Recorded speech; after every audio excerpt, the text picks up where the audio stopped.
warahmatullahi wabarakatuh. Saya Siti Fatima dengan NIM F1E122022013 ruang 004 akan membahas mengenai materi inheritance mata kuliah dari pemrograman berorientasi objek yang diampu oleh Bapak Edi Saputra STMSC. Sebelum itu, kita akan membahas pengertian dari inheritance, di mana adalah suatu kemampuan membentuk kelas baru yang memiliki fungsi turunan dan mirip dengan fungsi yang sudah ada sebelumnya.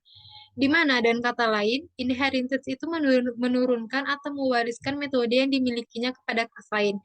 Kelas yang akan diturunkan atau diwariskan itu bisa disebut sebagai parent class, super class, atau base class. Nah, sedangkan kelas yang menerima penurunan itu disebut sebagai child class, subclass, derivate class, ataupun head class. Unggulan dari inheritance ini itu adalah subclass yang menyediakan state atau behavior lebih spesifik. Itu akan membedakannya dengan superclass. Tentunya hal ini tuh akan memungkinkan para programmer untuk menggunakannya kembali. Nah, yang kedua, para programmer yang menggunakan Java itu dapat mendefinisikan superclass khusus yang sifatnya generik. Misalnya abstract class. Gunanya itu untuk mendefinisikan kelas dengan behavior dan state secara umum. Nah, kapan sih kita menggunakan inheritance? Bisa bisa kalian lihat ini ada beberapa kelas dengan atribut dan metode yang sama. Nah, gunanya inheritance ini adalah kita memiliki sebuah parents di mana terdapat atribut dan metode. Lalu kita memiliki child class atau anak-anak kelas dari parents itu, di mana dari anak-anak kelas yang memiliki atribut atau metode yang sama itu tidak perlu kita tulis ulang. Jadi yang kita tulis di anak-anak kelas ini itu adalah atribut atau metode yang berbeda dari si parents. Nah, kita langsung saja ke contoh penerapan menggunakan APC NetBeans.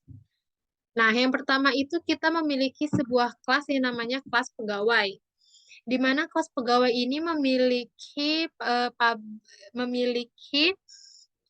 atribut nama gaji, lalu memiliki sebuah metode get description. Lalu untuk membuat kelas anak yang atribut atau metodenya yang sama, kita menggunakan extends. Extends itu tuh kita gunakan untuk menurunkan atau mewariskannya, itu kita gunakan extends. Jadi, manajer ini tuh adalah sebuah anak dari si pegawai yang dimana nanti atribut ataupun metode dari si pegawai ini akan diturunkan oleh si manajer. Jadi, kita menggunakan extends. Lalu untuk mengetesnya, kita buat sebuah kelas tes di mana nanti new manager, nama, gaji. Kenapa kita saat nama, gaji keluar, padahal di sebelumnya di kelas manager itu tuh kosong atribut atau metodenya. Karena manajer ini adalah kita menggunakan extends tadi tuh. Karena manajer ini adalah sebuah anak dari si pegawai. Nah, maka saat kita main dot itu yang akan keluar itu adalah atribut dari si kelas pegawai. Nah, output yang keluar nanti seperti ini, nama, IPAT, gaji 50.000. Kita menambahkan atribut di kelas child atau di anak kelas. Pada sebelumnya tadi kita sudah membuat sebuah kelas manager itu tanpa menggunakan atribut atau kosong, tidak ada atribut ataupun metode. Lalu kita menambahkan atribut baru di kelas manager, itu adalah atribut departemen. Lalu di kelas tesnya kita tambahkan man.department. Nah, yang ada di kelas manager itu belum tentu ada di kelas pegawai. Kenapa? Karena kelas pegawai itu karena kelas pegawai itu sebagai parents. Nah, manager itu sebagai child. Di mana artinya atribut yang dimiliki oleh parents itu pasti dimiliki oleh si kelas manager. Tetapi tidak berlaku untuk sebaliknya. Makanya dia keluar man.departemen. Karena manajer ini memiliki tambahan atribut sendiri. Inheritance itu bisa membuat turunan dari turunan lain, di mana kita membuat ini kelas baru yang bernama manager of extends dari manager, atau manager of ini adalah turunan dari si manager, di mana nanti atribut atau kelas dari si manager of ini tuh mewaris em, diwariskan oleh si manajer ini. Nah, ini ada kelas tes atau sebuah kelas tes manager of MO manager di mana nanti saat kita MO dot itu tuh keluar dari si MO dot departemen gaji nama atau keluar MO atribut-atributnya. Kenapa bisa seperti ini? Dikarenakan M manager of ini tuh adalah child dari si manager, sedangkan manager itu adalah child dari pegawai. Makanya saat MO dot ini keluarnya departemen gaji nama atribut-atribut yang ada di manajer dan ada di pegawai. Terus di inheritance itu juga memiliki yang namanya super dan dis.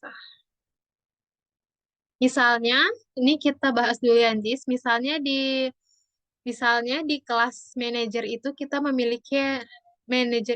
memiliki atribut gaji. Nih, nih atribut gaji, ya nilainya sebesar 50.000.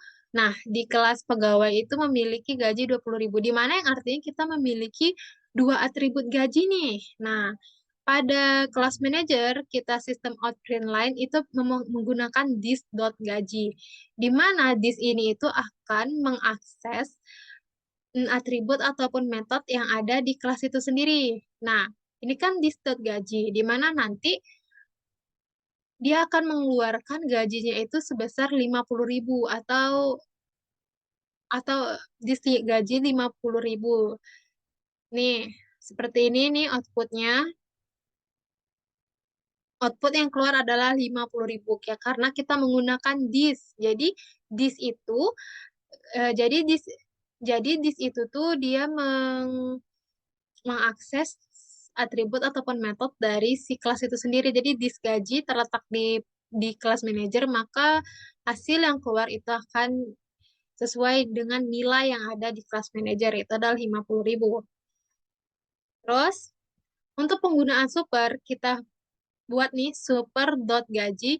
Nah, di mana nanti yang akan output yang akan keluar itu adalah 20.000. Kenapa? Karena super ini itu adalah mengakses atribut ataupun metode yang ada di kelas pegawai atau kelas parents. Nah, di mana nilai kelas dari pegawai kita itu adalah gajinya itu adalah 20.000, maka outputnya yang akan keluar itu adalah sebesar 20.000 juga. Sekian, terima kasih penjelasan dari saya. Semoga bermanfaat untuk kalian semua. Wassalamualaikum warahmatullahi wabarakatuh.